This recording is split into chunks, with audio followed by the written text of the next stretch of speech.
Racial slurs and social media rants that shook the nation over the last year or so to homophobic incidents that are rising due to more LGBTI members speaking out, and the once-a-year occurrence, of course, of xenophobia, to the most recent incidents of religious intolerance, Islamophobia.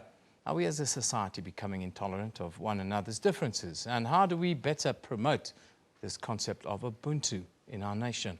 Now, joining us in studio is the representative of diversity, Teresa Oakley-Smith, with us this morning. Morning, Teresa. Morning, Evan.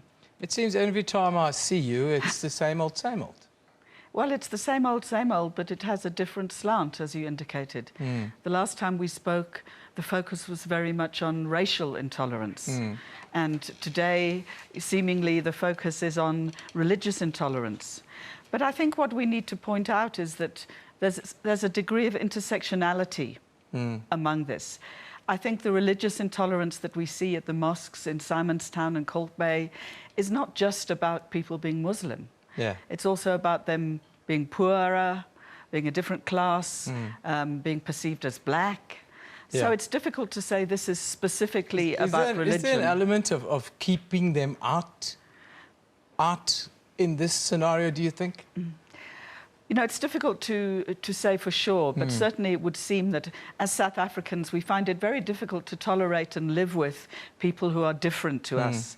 I mean, if you think church bells ring on Sundays and Saturdays all over South Africa, and yet people don't feel the need to send off messages to Facebook in the way that happened in Cape Town. Now, our government does a lot of work in the social cohesion space. There's no doubt about it. We can't deny that. Why do you think we continue to battle these things then? I think we talk a lot about social cohesion, but I think there's a need to go very much deeper. I think there's a need for far greater education in terms of social cohesion. I mean, if you think of the incident we're talking about, I mean, how many South Africans really know a Muslim? Understand why there is the call to prayer, why it's so many times a day. So I think that education is extremely important. And that's where I think you as the media have an important role to play as well. Obviously schools, obviously universities, workplaces, wherever we get together as South Africans, we should use that as an opportunity to really get to know one another and not to just huddle together in our own little spaces with people like us.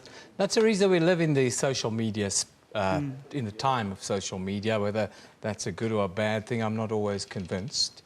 But it does create a platform for bigots to hide behind their laptop screen and spew the kind of vitriol that really causes a lot of consternation for the rest of us. Do we give them too much airtime? I think the point is that we can't really deny, we wouldn't like to be in a repressive state where people can't use social media. And in a way, I was encouraged by the responses to this particular piece of hate speech about Muslims. I was very encouraged by the people that also tweeted and replied on Facebook. So, you know, I think it has its good and its bad, and, you know, it's there, Eben. We can't do anything about it. We don't want to be living in a China or a Russia where these platforms that we have can be stopped. And it does give people an opportunity, obviously, to go on a rant. But it also gives us an opportunity to get to know each other in a way that we wouldn't otherwise. I mean, we may have Facebook friends who are very different from us. Absolutely. And getting to know them could be an opportunity to understand each other better. Absolutely. My 5,000 close Facebook friends, I know a lot about. Oh, we've got 5,000? Wow. I wanted you to look at that question that we're asking our viewers, because we're asking, it's a very serious question, because, you know, if you only looked at social media and the like, you'd believe that we are becoming an intolerant society. So we ask our viewers, is South Africa becoming an intolerant society when we talk about social cohesion, racism, even tribalism, the mosque thing, and general race relations? So 119 votes are in. 87% of people are saying, yes, we are becoming intolerant. How should we view this poll? I find it rather interesting, the question itself, because it lends itself to different interpretations. I mean, I don't think we're becoming a more intolerant society. I think we've always been an intolerant society. And what I would, you know, I would like us to focus on is the fact that because we have so much diversity, religious, racial, sexual, etc., we really have the opportunity to create an incredible society here in South Africa, which could be a world leader in terms of understanding and making inclusive.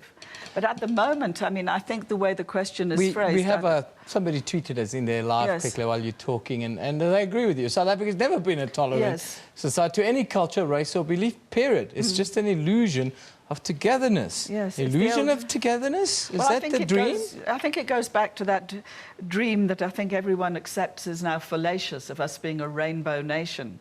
I mean, I think with each day that passes, that dream fades.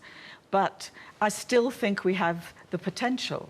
If we could actually make that a real a focus for this year, if we could say 2017 is going to be a year... Surely it's all of our duty to keep that dream alive and to fight for that dream, because the alternatives are simply too ghastly for us to contemplate, isn't it? I think a dream of tolerance, a bit like Martin Luther King's dream, is something that we should all be fighting for. People who live in South Africa and are South Africans have no place here if they can't be part of wanting to see our society becoming more tolerant and more integrated. Why do you think we find it so difficult, in conclusion, why do you think we find it so difficult to just accept other people or accept one another as it is? I mean, my company, Diversity, has been doing this work for more than 20 years, Eben. And I think it's very much to do with the fact that we live such separate lives. Apartheid geography has separated us. Inequality, economics, is definitely class.